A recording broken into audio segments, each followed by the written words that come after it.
because last year's draft was terrific. Their players, they nailed it all throughout. Guys played a ton, and now you're confident, okay, well, maybe the process works. Our process works. The way we go about doing things works. Let's make sure we nail the right kind of guys. We have survived the shrimp cocktail. Jason Gibbs has walked how many miles around the Circle City? My Fitbit was asking if it was stolen. Let's talk about that. With that in mind, welcome to another edition, the best podcast available, presented to you by Bullseye Event Group. That is Jason Gibbs. I'm Andrew Siciliano for award-winning game day experiences as he looks down to his phone to get the copy right. Visit bullseyeeventgroup.com. Welcome back to our second pod here at the NFL Scouting Combine. We are in Indianapolis. It is truly a tradition unlike any other. It is warmed up. It is like 40 degrees outside, and the people are happy walking around in T-shirts like it's the middle of the summer. Speaking of T-shirts, as we record this on Thursday, this is the night the drills actually get underway. Some people call it the Underwear Olympics. I don't like that name. I think it's guys in the ultimate job interview going out there, trying to impress and trying to earn some money, trying to go get the bag as they run around in dry fit. Tonight, we're going to see the defensive linemen and we're going to see the linebackers. We could worry about that coming up later with Bucky Brooks, NFL Network draft analyst, who will be standing in this very spot where I currently stand. In the meantime, let's talk about our head coach, Gibbe, because Todd Monken did the rounds yesterday. He is funny. He is glib. He's got jokes. He likes to use his wife as a comedic foil. He likes to tell stories. He's hysterical. I love the guy, truly. Already, they're not yet on the grass. We haven't gotten to free agency. We have not gotten to the draft. Heck, we don't even have players on the field here at the Combine. I think Todd Monken made a pretty good impression yesterday and made a headline. It's going to be an open quarterback competition. Because of course it is. I mean, it's your job to go out there and compete and win a job. No one's job is assured, maybe other than that Hall of Fame guy that plays defensive end. He said it best yesterday at one point in one of the many interviews that he did. Players earn their playing time. So, I mean, that's it. Whether it's the quarterback competition, whether it's a competition at wide receiver or defensive tackle or outside of number 95 and number 21 on the defensive side of the football. And, maybe everything's up for grabs. So the way he said it was, and it's kind of an old coaching cliche, I don't decide who plays. Players decide. That's right. Who play. Yeah. I love it. I'm fine. Let's see what everybody can do. And I think he's excited to really get these guys in the building, and he'll have an early crack at it because he's a first-time head coach or first-year head coach. So everybody will be back in the building I want to say the day after Easter, because Easter is early this year.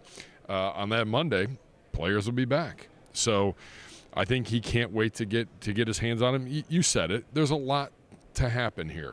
We haven't even gotten to the field part, but Todd Monken checks all the boxes. Yeah, he's fun. There's no BS. He's definitely fun. Yeah, there's definitely no BS. Maybe there's some vulgarity. There might be a little vulgarity. Yep. I've had to edit more than I don't think I've ever had to with any previous coaches, the way I have to edit now. But he's fantastic. He's a good guy. He's just, you can tell he is excited to be in the moment. He said it yesterday when he was up at the podium. I think Vrabel was on one side. And he walked up there and said, wow, this is cool. Look at that. I got Mike McDonald over here and Vrabel over here. Yeah, and he's in the middle. And then somebody said, you're late. And he goes, I'm late. Well, blame Nathan Zegura. That's false, but we won't get into the blame game here on a Thursday. You could blame him, and I would be the biggest fan of that. I mean, it's generally my easy go-to. I mean, this morning, I would tell you, yep, yeah, it's very easy to do. He reached out. We were taping with a guest at 10:15, and at 10:02, he was still in his room. And he was like, do I have time to go put my bag in the car? I said, no, it's frowned upon in the establishment. So now I get to throw him under the bus. But I will not blame him for yesterday. How Gibby herds cats. That's all I do. Myself included. No, you know Just where don't you need call to me be. A cat. But I also texted you at 8 a.m. this morning saying, could you please remind me Yeah. what you need today? And the schedule has changed a couple times Okay. this week, so everybody's been flexible. It's been an awesome week, gathering information and getting a lot of different perspectives on things, and you're going to get another one here with Bucky Brooks coming up in just a little bit. Absolutely. I want to get back to the quarterback thing, Yeah. because if you turn on your morning television shows today, no networks named. They all do the same thing. Some may going to break tease what Munkin said about the quarterback competition as some kind of startling revelation. It isn't. It's not. It isn't. And you can be the biggest fan of any of the quarterbacks currently on the roster. Any of them will tell you, and all of them have, that you have to go out there and win the job. The Browns won 5 games last year. There were moments where, at least for 2 of the 3, obviously Deshaun was rehabbing his Achilles injury, where you're like, okay, yeah, there it is. And there were times where the other 2, Shedeur and Dylan Gabriel, looked like rookie quarterbacks because they were, breaking news, rookie quarterbacks. So with a new coaching staff, it's like with any job. There's a new boss, right? Time for the new boss to make decisions, and you can't go on the decisions made by the previous administration. Put them on the grass and see how it goes. Now, Gibby mentioned, right after Easter when players can get in the building and Todd Monken can get there. The way the NFL does it is the teams that have new head coaches, and there are 10 of them this year, nearly a third of the league, they can start their off-season program a week before the coaches that are returning and have some tenure. But that doesn't mean they're actually out there in helmets practicing football. Matter of fact, specifically, they're forbidden from doing that. There are rules. Gradual easing in. It's just working out in meetings and things like that. That's it. So, it's not going to be quote-unquote heavy lifting other than actually doing some heavy lifting. That's going to be it. But that is not until April, and that is multiple weeks after the start of the new league year. Other things that Todd Monken said yesterday, talked about Mike Rudeberg, the new defensive coordinator, who has not had a media availability yet, but speaking to other coaches on the Brown staff that are here, they're all excited, definitely, to have him in the building. And Monken yesterday spoke of his energy, almost like bounce off the wall kind of energy that we like Jason will Tarver. See. Yes. I think that's why the 2 of them have hit it off so well. And I think that his personality is infectious with those coaches in the defensive room who, I don't know, like when your boss ends up not coming back, I think, while everybody is back, there's always a hesitancy maybe. Sure. In any job, not just with the Browns, but in any field, you're kind of like, okay, how's my new boss? Am I going to click with him? Am I not going to click with him? I think it's almost been a seamless transition. Yeah, I agree. As for Joel Bitonio, Monken was asked when, again, he was on the podium meeting the masses here, do you know anything? He said no, but he did say that Joel was in his office last week or 2 weeks ago, and that he said, I did my best to try to convince him to come back, but understandably he needed a little more time. That deadline is coming, and a decision will likely come before the start of the new league year on the 11th of March. Checking some other boxes, there is the Joel news, there is that news. Monken spoke a lot about his I would say ability to prepare for this draft, but at least he has some institutional knowledge from coaching Georgia, from coaching in the SEC for this group of draftees, and hopefully, that helps a little bit. Every coach is different with how they view the combine. A lot of coaches don't come to the combine. We've started to see that trend. Sean McVay, Kyle Shanahan, others have been. Correct. I think Liam that Cohen isn't here. Yeah, I would tell you that it's the exact opposite with Todd Monken and his staff. The whole staff's here, and they're here for the entire duration of the combine.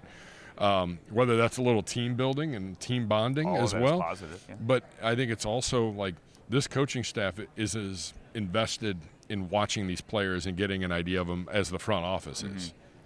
Monken was asked how many rookie offensive linemen as starters potentially next year would he be comfortable with. And he said, I don't care as long as they're all good and ready to play. So if it's one, it's one. It's two, it's two. It doesn't G-Man matter. starts stretching. If We're going it's to get going. G-Man could do it as well. Gibbe. I mean, I could see you backpedaling. I could see your kick step right now as Gabe does one off camera here. Ideally, you wouldn't like to have three, but the Browns are going to have to find new and creative ways, maybe not new, but creative ways to fill out that offensive line. Last year, Monken had a rookie right tackle in Roger Rosengarten, who was taken from Washington and he played. I should take back, that was 2 years ago. You could play rookies. He's used to playing rookies. Ideally, do you play 3? Who knows? It depends how good those rookies are. Yeah. Look, there's going to be significant change on the Browns' offensive line. Now, if Joe Bitonio comes back, great. Luke Whippler's healthy, great. That'd be great. You know, the one name this week, we talked about it earlier in the week on the podcast, Ethan Posick. Maybe there's a chance he's coming back, and that gives you a little depth at the center position. Well, I also, and it's 1 out of 5, but you keep turning on the TV and you keep clicking on stories in your social media feed that say, oh my God, the Browns have all 5 starters heading to free agency. That's not accurate. No. DeJuan Jones is back and under contract, and DeJuan Jones has been a starter for parts of 3 seasons. Obviously, the story is that DeJuan has had trouble staying healthy. I don't like to even frame it that way. He's had some injuries, right? He's had some freak injuries. The guy broke his leg in New Orleans. That's not trouble staying healthy. And obviously, he was, I would say, the victim of a play against Green Bay week 2 that should have been flagged. Let's phrase it that way. That's not DeJuan's fault. If DeJuan is back and healthy, well, then you don't have all 5 starters back. The question then is, do you put DeJuan back at left tackle, which was the experiment last year before he got hurt, or do you put him at right tackle, which is actually where he was playing when he got flipped back to his more natural side when the injury occurred. But if you have him there and you have him healthy, fingers crossed, it's not all 5. And if you have Whippler started in December, you got 2. Yeah. That's right where you need to be. Now you go attack it in the draft. I know you want playmakers. You need guys that can score the football, but you also need an offensive line. Correct. So those first 3 picks, how many are going to be playmakers? How many are going to be offensive linemen? That's really what it boils down to. Or maybe it's just Reuben Bain at 6, or David Bailey at 6. There you was go. Trying to get a laugh out of you. Is Nathan gone? Oh, yeah. Okay. Watch Zagura's head implode. Implode. All right, so this guy that's about to join us is one of my favorite people, and he kind of has, he has it figured out when it comes to living in all corners of the globe. He is a city championship winning high school football coach who lives in Los Angeles, works in Jacksonville, and regularly commutes to London. With that in mind, here's my old friend from NFL Network. It could not be the best podcast available without the best NFL Network draft analyst available, and that would be my dear friend from NFL Network. We're getting the band back together, Bucky Brooks. It's good to see you. What's up, man? What's happening? How are we doing? I'm doing well. How are you, more importantly? I'm good. I'm holding up. Okay. Making it. That time of year, it's a little busy. It's chaotic. We got everything kicking off tomorrow, so it's a lot of fun. I thank you in advance for doing this, and I'll ask you, how many have you done? Because Andrew Howard and the NFL Network PR staff is working you hard. Yeah, we'll eventually do 10 today. It's 10, light. that's it. That's it. 10. Is that in your contract that you only do 10? No, it's light. No, compared to my cohort, Daniel Jeremiah, who's a podium. He got a podium. He got a podium. That is crazy. He got a podium. I posted the photo. I said, is this QB1? No, it's Move the Sticks. It's unbelievable.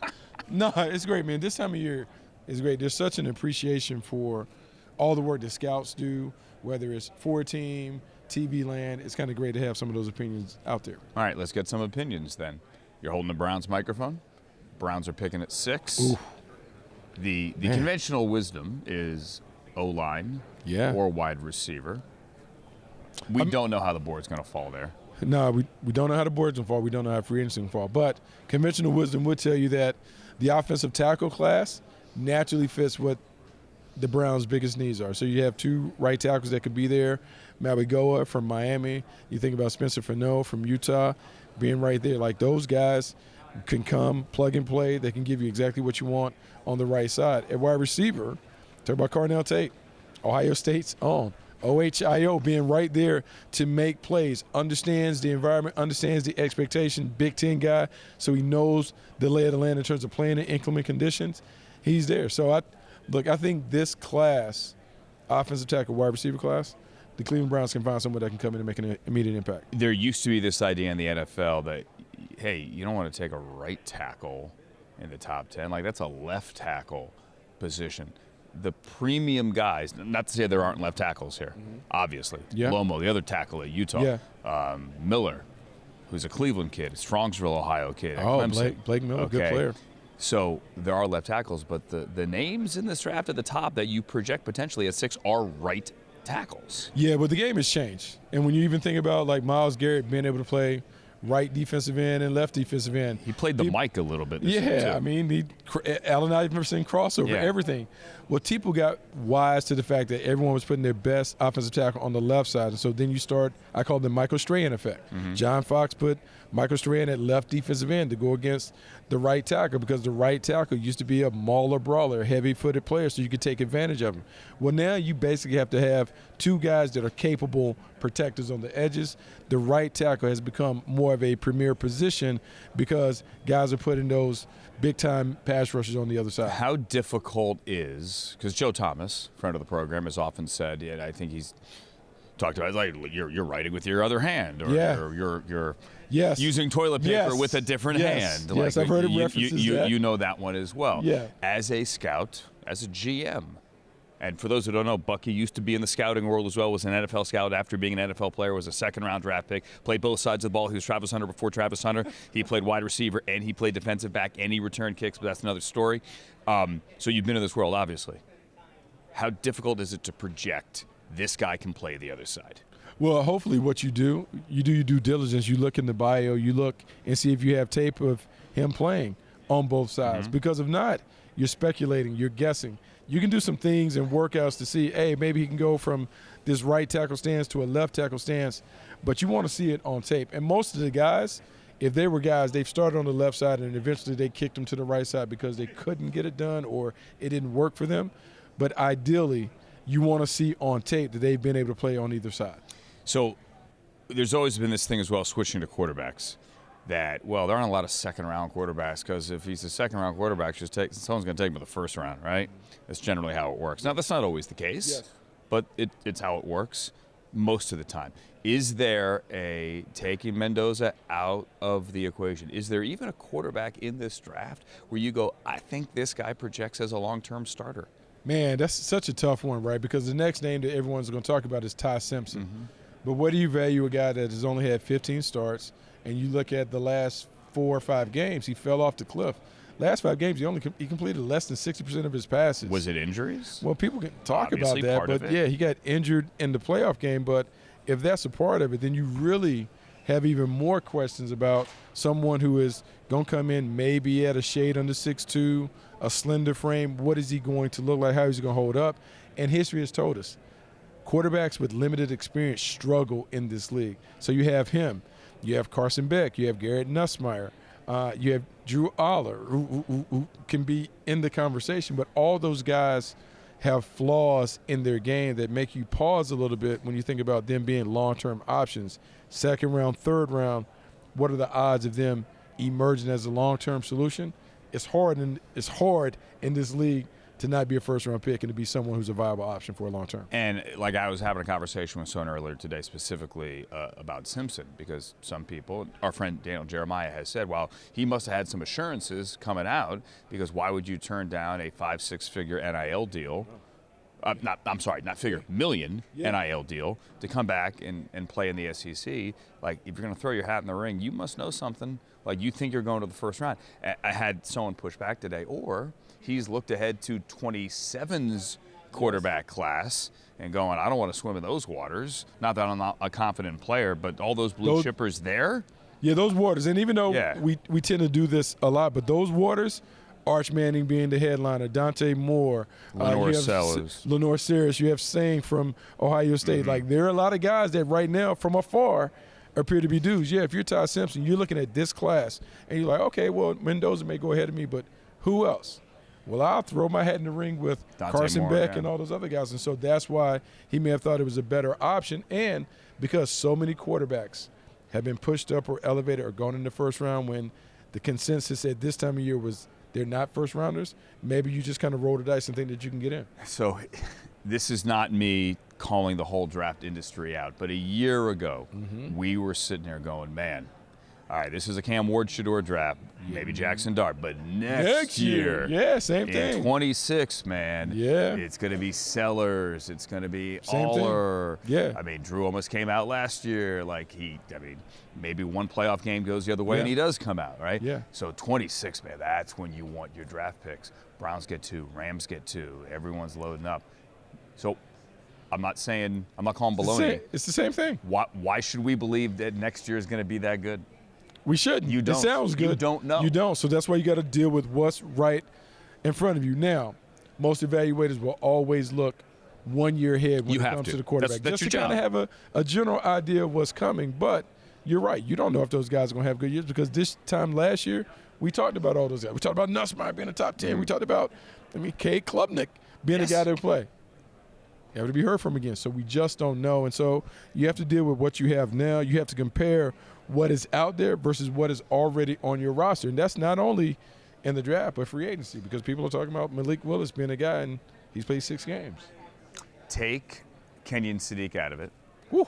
Who's your favorite tight end in this draft? Oh, man, there's so many. This class is terrific. Max Clare from Ohio State is good.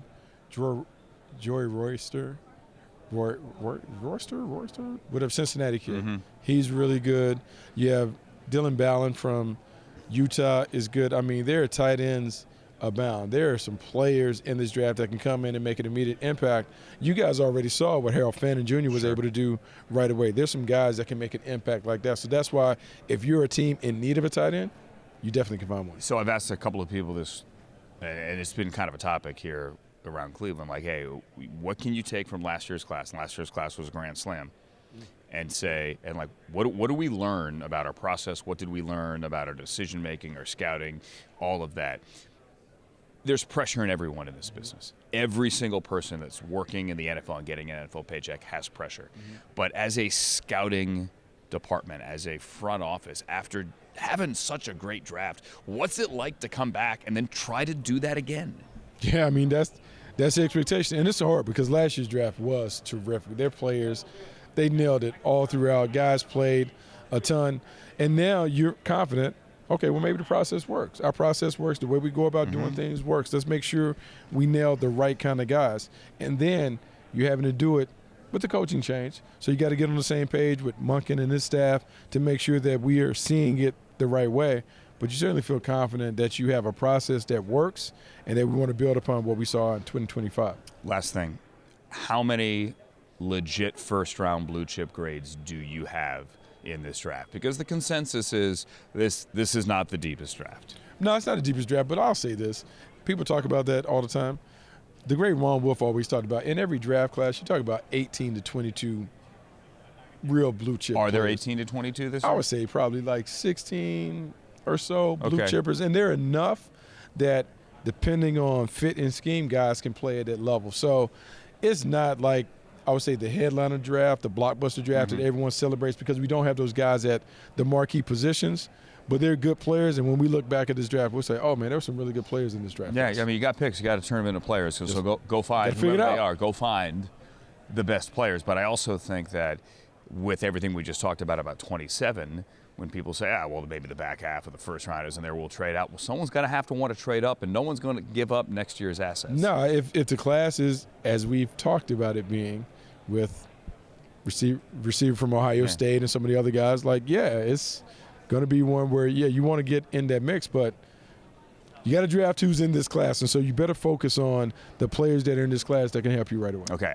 I lied. One more thing. Jaguars are going back to London this year because they have basically a permanent residency. It's right, back to back. All right, in London. The Browns are scheduled to play in Jacksonville this year. Oh, man, it'd be fun. You want to go? You want to, we can go over fish and chips? You think, are you campaigning for that? No, I'm asking if you know. We were there last year. Oh, we lost to the Vikings last year there. Go again. I'm just saying, do you know anything? No, I don't know anything. I just know you know that two you're games. going to be there. Yeah, I just know there are 2 games. I mean, but if you want to get in the mix, that'd be fun. We can go over there. You know the lay of the land. You've done the travel. It's easy now for you. We have a couple of games this year where our road opponent is scheduled to play overseas. You guys, the Saints in Paris. So there are possibilities. Oh man, that'd That'd be a nice double back. I don't know anything that I'm not saying that's going to happen. That would be nice if you could do Paris and London. I mean, that would. The back is just back to back. Take the channel. I mean, just take it. That'd be amazing. I mean, back to back, amazing. like the Vikings did. They did Ireland and then they did Dublin and then London. Like, why not just do it all there? Just be gone for 2 weeks. I hadn't thought of that. That would be a really good idea. We could do that. Just take the channel. Yeah. Fila's shaking his head. Come on, dude. How much fun would that be? Like, oh man, like Paris 1 week, then London, like finish it off. Best travel, you don't even have to go far. Yeah. I'm just pitching the idea. Take the best podcast available on the road. Well, this is only an off-season but we'll take the game on the road. Yeah, that'd be fun. All right, I'll buy you a pint if that happens. Oh, let's do it. The great Bucky Brooks, everybody. Thank you, sir. Bucky Brooks, truly one of my favorite people. He will go to London and then go back and coach a high school football game and then go back to London, like in a span of 4 days. God bless him. Anyway. Good frequent flyer miles. Yes, that's a lot of frequent flyer miles. Not that I would know anything about that. So talk about the right tackle, left tackle thing. It's also important to rebuild the interior of the offensive line. We have the Luke Whippler piece. We discussed that earlier. Don't know about Joel Bitonio. Right tackle Wyatt Teller has announced that he is moving on somewhat as expected here. You can potentially, like if you get CeCe Mauinoa, he could also kick inside. Some people think he could be a guard.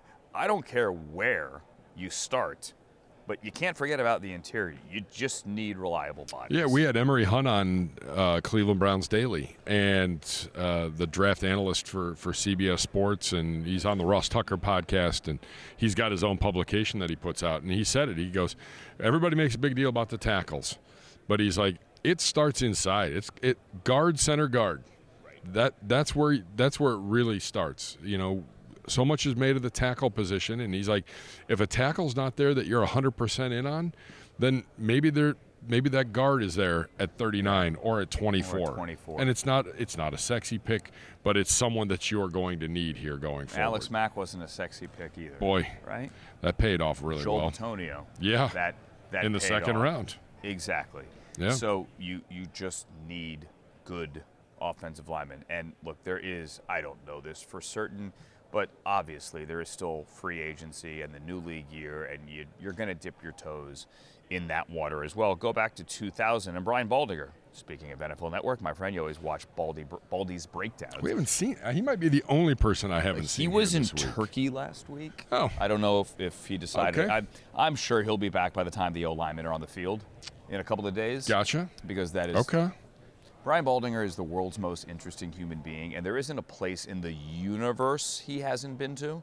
Like, I would ask him, hey, we're off on a tangent here. Where should I go on vacation? And he would just throw out these most ridiculous places. And if I were to throw out a place, he, of course, has been there. Like, if I would say, hey, Baldy, I'm thinking of going to the dark side of the moon this summer. He would be, oh, you know what? There's this great place. They've got amazing fajitas. Ask for my guy, Bobby. He knows everybody. He's that kind of human. He's that guy. Anyway, where were we? He would always make the point that the interior, Bitonio and Posick and Teller, I believe he might have called them the law. I don't know. He came out with some name that never stuck because it wasn't that good, honestly. Baldy, I love you. But he would always do breakdowns about how those three would just destroy people. Yeah. Go back to the glory days of Nick Chubb, especially in the 2020 season with the playoffs. Yeah, you can build a line inside out, and you probably should. The opportunity is there, especially that pick 39. That really feels like that's a guard or an interior lineman of some kind. We'll see what transpires, but go get a playmaker at 6 or 24. Maybe get two playmakers at 6 and at 24. As Jim Harbaugh once said, offensive linemen are weapons. I don't think you'll get an argument from me. I put that in our group chat that has like... How'd that go for you? You, Bo, Joe Thomas, Nathan. I just threw that in there. How'd that go? Oh, I just poked the bear. Yeah, you did. Yeah, just poked the bear. Did. That's one of those where the phone literally just buzzed for 32 minutes straight. That's right. Yep. Yeah, that's all right. I like it. I like poking the bear. You like to poke the bear.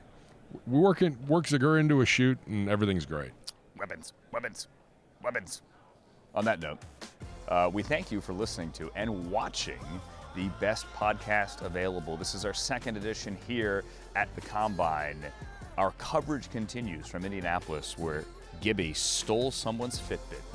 For Jason Gibbs, I'm Andrew Siciliano. So long, everybody.